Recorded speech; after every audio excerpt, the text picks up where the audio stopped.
What's up, Greg, and welcome back to a very special video. I have something super exciting to show you guys today because I think I have found my new favorite TV show. It's called Mountain Monsters. The reason it's so exciting and so special to me is that you guys have seen me talk about kids channels on YouTube, right? Think back to like when I talked about the Scherer family. Remember that family that was obsessed with finding like a pond monster in their pond in their backyard? Or you had those YouTubers who wanted to find the game master. They had this villain that like they were always chasing in their videos and it was all clearly fake and they never found him. And it kind of seems like they didn't really write out the script at all and they kind of just made it up as they went along. Well, I have found a TV show that is like that, but instead of on YouTube, it's on TV, and instead of for kids, it's for people who watch the Travel Channel, which I don't think is kids. But this show is legitimately like the quality of a 2016 children's YouTube channel. It's awesome. It seems like it's unscripted. They just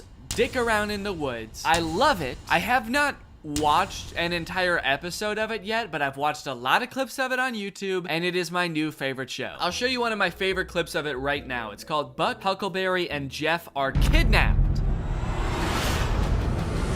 We're in Wood County, West Virginia, and that road team pushed all three of our guys in the back of that van. Me and Wild Bill's gonna haul ass across this field and try to catch up with them. One of the only downfalls in the show is that all of the members of the Mountain Monster Hunting Squad have the thickest southern accents in the entire world. This show needs subtitles like 100% of the time, so if you're not following right off the bat, I don't blame you. Here's what's happening. So this show follows this group of mountain monster hunters. They hunt monsters in like the southern United States around like the Appalachian area. And I guess during one of their mountain monster hunting activities, Buck, Huckleberry, and Jeff, three members of the crew, are kidnapped by masked men. This immediately intrigued me because in this show, their only adversaries are monsters. You'll see, it's like they hunt like Bigfoot, Wolfman, Chupacabras, etc. So the idea that they're getting kidnapped by three men wearing masks is very intriguing to me. It's like, are they working for a monster? Are three like normal guys, their day-to-day job is working for a monster?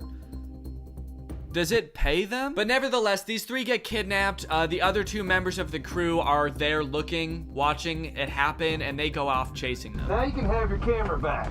Take the hood off. You don't know where the hell you're at. You can film all you want now, big boy.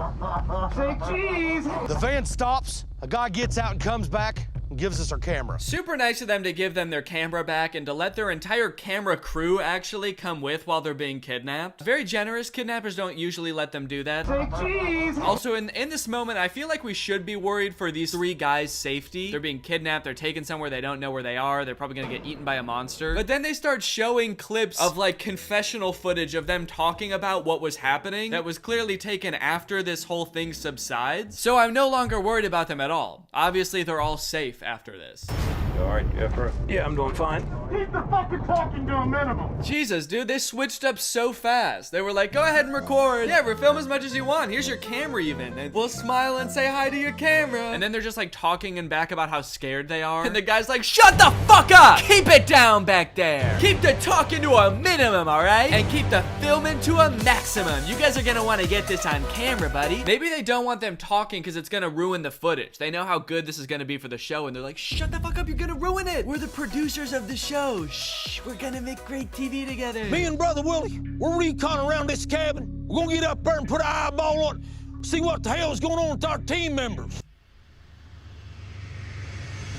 Huh? I don't know what it is about these guys, but every time it cuts to a confessional, not only are they just like incoherent, but they're also screaming. See what the hell's going on with our team members. It honestly actually makes it seem like whatever is about to happen is extremely traumatizing. If like when they get them in front of the camera for the first time afterwards, they're like, I don't know what the fuck just happened, dude. Anyway, the masked men take them to this cabin in the middle of the woods. They take them inside, they chain up the cameraman, and then they sit them down. The light kicks on right in our face. You can see a mirror on the wall, and you can see a speaker and a camera.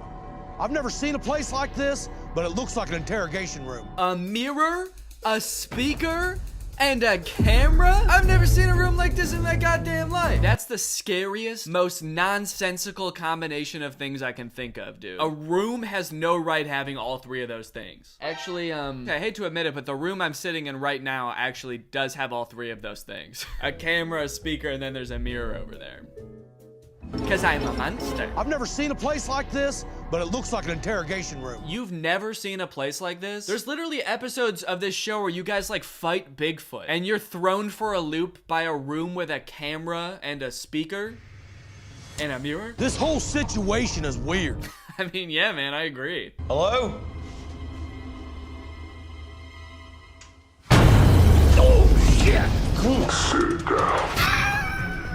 Oh shit, he said sit down. Sorry. Oh no, dude, it's another human clearly wearing a mask. No! Damn, I'm sitting. As soon as that skeleton appeared in my face and said sit down, I sat down. Hell yeah, you did, dude. I love this dude. This dude's name is Buck. His commentary that they cut to every time is literally just like repeating exactly what just happened. It's a shot of him sitting down and then he's like, I sat down, man. You know who I You're the guy that killed the Stonish Giant. Yeah. am? No. Fuck! That was our only guess. I want to make a deal. A deal? Let me tell you what right now, old boy. There's no way in hell we're gonna help you kill another damn Bigfoot. I never said I was after a Bigfoot. Starting to think these guys might be a little bit out of their element. They actually have no clue what's going on. Do you know who I am? Yeah, you're the dude who killed the Stonish Giant. What? No. Oh, that's right. Then you want us to kill a Bigfoot. No, I'm Brian. From the party last week? You don't remember me? The Stonish Brian? No, just Brian. I want you to go back to Lee County, Virginia. I want you to capture the woman of the woods. The woman of the woods? The woman of the woods is someone we don't want to mess with. Okay, that was clearly just one of them wearing a hood, right? Like very clearly just like an old man wearing a hood in a thermal camera. I like that this is the clip they show for the woman of the woods being someone you don't want to mess with too. Like the only thing I'm getting from this is that like they have a hot body temperature. You do not want to deal with the woman of the woods, dude. It has a fever. As you can tell from this clip, she is scalding hot. This team's already had one heck of an encounter with her. When we were in Lee County, she touched Huckleberry and Jeff and marked them for death. She affected Jeff's mind, maybe for life. Now you're probably thinking, dang, poor Jeff. This dude gets attacked by a woman of the woods and his brain is still like all fried from it. Well, let me tell you, dude, you don't even know the half of it, because this kind of shit happens to Jeff in every episode. I don't know what it is, but from every YouTube clip I've watched, if one of them gets attacked by a monster, it is Jeff. And every time, he is traumatized. As you could probably tell from the clip of him screaming. I think they might all be in the wrong profession, but especially Jeff. Please, Jeff, find a new job. All right, we help you get this woman of the woods. How's this benefit us? Yeah, Buck, are you really the one that should be brokering this deal? Are you really the one with the authority to be like, all right, yeah, we'll do it. We'll go back and capture the woman of the woods. No skin off my bones. Jeff is just sitting there sweating. Yeah, we will, we can totally help with that. No, that's fine. I liked it. I like the woman of the woods. If you capture the woman of the woods, in exchange, I'll bring you those who killed the Stonish Giant. You didn't kill him? No. Yeah, he already said that, dude. Are you guys paying attention at all? How do I know the lore of the show better than you do? Why do they keep trying to pin the Stonish Giant on this guy like they're crooked cops or something? Where were you on the night of the Stonish Giant's death? Oh my god, dude, for the last time I did not kill the Stonish Giant. Aha! We never mentioned that the Stonish Giant even died. Yeah, you did. You did like 5 times. Oh yeah? Then explain this. That's a picture of you holding the Stonish Giant's decapitated head. Did you kill him? Ah, shit, I've been caught again. He says he can deliver who killed the Stonish Giant. If he can make good on that deal, that's something we're really gonna have to consider. That's something that I'm really gonna have to consider, and Jeff's really gonna have to deal with. I've never lied to you, and I never will. Well, yeah, you kinda did. You kinda did. 30 seconds ago when you said you didn't kill the Stonish Giant. I didn't kill the fucking Stonish Giant! There are secrets you have yet to learn. Why is that a big surprising moment? I don't know everything in the whole world? Everything you need is in front of you. Where'd you go? So the skeleton disappears. These guys get all pissed off and they're like, where'd he go? They're sick of all the riddles and all of the cryptic messages. So Buck takes a chair and he just slams through the glass to try to get to the bottom of this.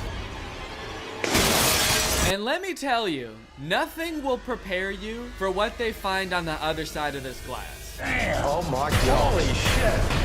It's a hog's head. What the hell? Maybe this is crazy, but to me, if you hunted monsters for a living, like weird cryptic things like this wouldn't be that surprising to you. So I just love how surprised they are. And like the notion that this is totally outlandish, totally out of the realm of possibilities after they were just talking about like hunting the Stonish giant. Just the fact that they found a hog's head. A hog's head? Doesn't make any sense. All of a sudden, right there behind it, there's a damn hog's head. That's so true, Huckleberry, dude. That you could not have said it better. It was a hog's head. I love the sound effects in this show so much. They get so much mileage out of those impact sound effects. And I love a good impact sound effect as much as the next guy, so I really appreciate how many they were able to get out of that hog's head reveal. Damn. Oh my God. Holy shit. It's a hog's head. What the hell? Blood coming out of its nose, its ears, its eyes.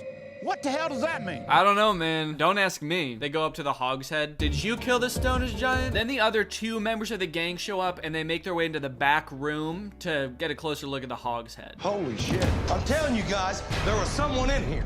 Dude, if this is the skeleton's lair, he's actually got kind of a sick setup, dude. He's got like a Pepsi vending machine fridge here. He's got a little sink in the background. Skeleton's not living too bad, honestly. Half expecting it to pan over, there's like a gaming setup. He's got one of those sick gaming chairs and 2 monitors. They're gone. There's nothing else we can do. We have a lot to fill you two in on. Let's do it away from here. I don't feel safe. Oh, dude, what happened? Why not? You okay? Did something happen?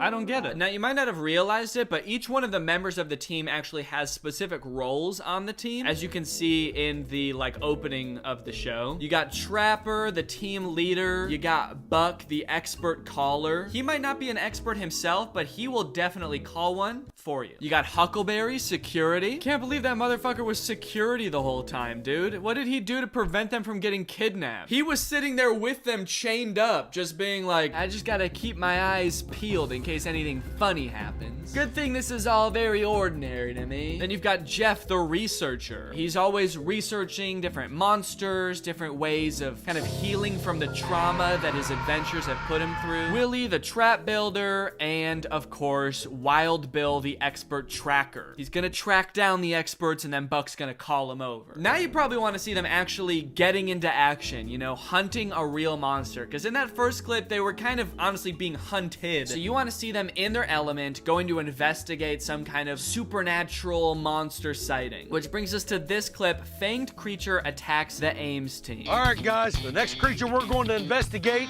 is one we have a history with. We're going after the Cherokee Death Cat. One thing you'll come to learn through watching clips of this show is they have a history with every monster. You could name the most obscure monster ever, the Patagonia Pants Swindler, and they'd be like, oh yeah, we've got history with that guy.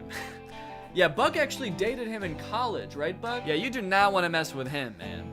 He'll swindle your pants. We know this death cat is nothing to mess with. It's a huge feline, weighing in at 500 pounds. Holy shit, dude, that's what it looks like? Oh my god. Weighing in at 500 pounds. 500 pounds? This thing is jacked. Why did they make it so muscular? Look at the size of its arm, dude. The crazy thing is, if they got close enough to it with their camera crew to get a detailed enough idea of what it looks like that they could make this 3D model, why not just show the clip of it? That's what I want to see. I want to see real footage of this thing. Don't show me a fucking 3D render. Unless this was the footage that they got from it, in which case, give your cameraman a raise, dude. This is some crazy footage. Dude, I'm gonna go to a personal trainer, and when they ask me like what kind of body type I want, I'm gonna show them a picture of the Cherokee Death Cat. Yeah, I want arms that are sort of like 3 feet wide, and I want spikes coming out of the front of my face. Basically, just make me an abomination. Just make me a horrific, unnatural entity. Well, Bubba, we heard you had a pretty interesting encounter out here.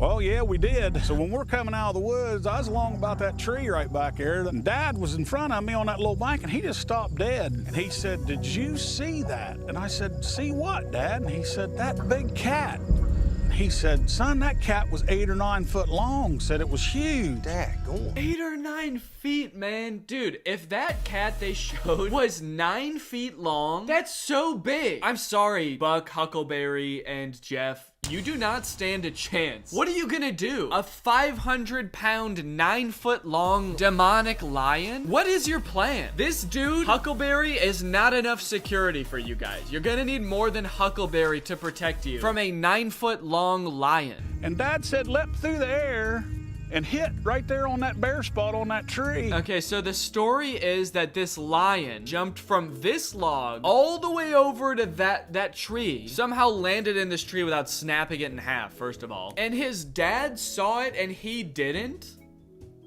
How do you miss that? If anything, you would at least hear it, right? You would hear like the loud thud of a 500-pound creature slamming into a tree. What were you doing when this happened? I'm interested to see how far it is from that log up to where it lit up in that tree. That's a pretty long shot. I want to get a measurement and see exactly how far this big cat jumped. That's right, Buck. That is what you did.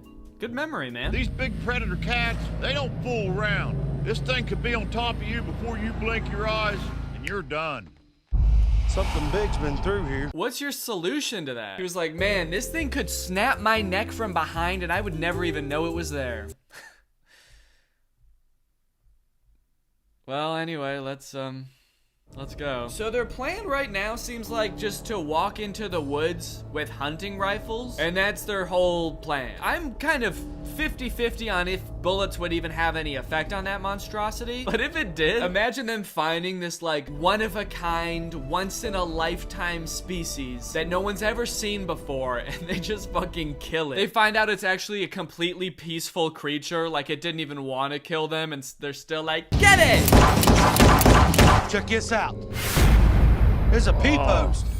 This is fresh pee, dude. We just found a scent post. You can see claw marks almost 7 feet in the air and fresh urine at the base of the tree. This has to be the death cat. It does? The only thing I can think of that can scratch and pee is a death cat that no one has ever seen before. Okay, guys, warning, here comes another oopsie daisy, we traumatized Jeff moment. So the other two guys, Buck and Huckleberry, start to walk off into the woods, not realizing that Jeff isn't with them. Jeff, meanwhile, is still staring at the tree that has claw marks and pee on it, like he just realized that there was a claw mark and pee on it. Hey guys, there's claw marks on this tree. Yeah, Jeff, they all saw that already, man. They talked about that like 5 minutes ago. You were also standing right there, so I don't know how you didn't see that. Jeff is useless, man. I'm starting to think that actually the other people bringing him along is actually a little more nefarious than I first thought. I think his purpose there is to be fed to a monster. I think they bring him as bait. They've kind of realized that monsters sort of gravitate towards him. He must just have that kind of energy that like monsters want to hurt him. So they just bring him along to like attract the most horrid things on the earth. Anyway, Buck and Huckleberry walk out of sight, and they're walking for a long time before they realize that Jeff is gone, and then Jeff starts hollering from within the woods. Jeff! Jeff! Here's the tree we left him at. He's not here. Here's the tree we left him at. Here's the tree we left him at. You guys didn't even realize you left him until you were like a mile away from him. How do you know where you left him? See, it's shit like that that makes me think that they're up to no good. Here's the tree we tied him to. Where'd he go? There's like a trail of blood leading away. Oh, thank goodness. This'll lead us right to the monster. And Jeff, of course. And our friend Jeff. Wait, Jeff, hold up, Jeff. Yeah, Grab it. yeah. It locked eyes on me. Oh my gosh, that scared me to death. Jeff, talk to me, dude. What's wrong? What's wrong, Jeff? What the fuck, man? Why won't you talk to us? He already said it locked eyes on me, and they're like, what's wrong with you, dude? You're acting weird. We just got up to Jeff, and he shook up. Jeff, settle down, settle down. What happened, dude? Still taste his breath. What? Did you kiss the death cat? Buck's like, what did you just say? Dude, you know me and the death cat have a history, right? That's kind of fucked up. Are you hurt anywhere, Jeff? Are you hurt at all, dude? He looks fine to me. Jeff said when we got separated, that death cat came out of the tree right on top of him. I'm just imagining he's doing this confessional like right outside the car window where Jeff is like freaking out. Jeff almost died! That idiot almost got killed by a death cat, dude. Can you believe that? I think the best thing we can do is get Jeff out of these woods. Come on up. And try to talk to him in the morning. That could have ended really, really bad. Yeah, that could have ended really bad, man. Thank God it only broke Jeff's mind. All right, guys, well, I hope you've enjoyed this look at Mountain Monsters, my new favorite TV show that I've never watched. If you're not subscribed yet, make sure you subscribe and turn on my notifications to join Greg. Greg's what I call my subscriber base here on YouTube. We are the fastest growing army on YouTube. Please do not look that up. Hope you guys enjoyed this one, and I'll see you in the next one.